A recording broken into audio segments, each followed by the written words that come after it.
Salut à tous les amis, c'est Super Bully et dans cette nouvelle vidéo, je vais vous parler des DNS et en particulier de pour quelles raisons est-ce que changer de serveur DNS peut être utile. C'est parti. Alors déjà, pour commencer, qu'est-ce que le DNS? L'abréviation DNS signifie Domain Name System en anglais.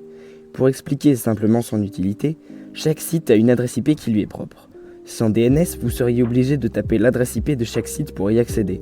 Le problème, c'est que c'est vraiment pas pratique d'apprendre par cœur des suites de chiffres et que surtout, des sites comme Google ont de nombreux serveurs et donc beaucoup d'adresses IP différentes. C'est là qu'intervient le DNS, qui va associer les adresses IP d'un site à une suite de caractères beaucoup plus facile à retenir. Le DNS fait donc la liaison entre le serveur du site et vous. Deuxièmement, parce que c'est quand même le sujet de la vidéo, quelles sont les raisons qui pourraient vous pousser à modifier votre serveur DNS? Il y a deux raisons principales à vouloir faire cela. Premièrement, si vous constatez une certaine lenteur de connexion Internet, cela peut être dû à un serveur DNS moins performant que les autres. Il existe d'ailleurs sur Internet un classement des DNS par vitesse.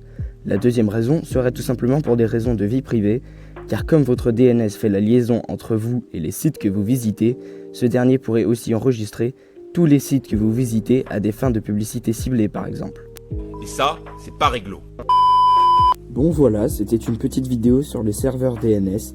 Si vous voulez une vidéo parlant de comment changer votre DNS sur PC ou sous Android, dites-le moi avec le sondage en haut à droite et j'essaierai d'en faire une. Salut!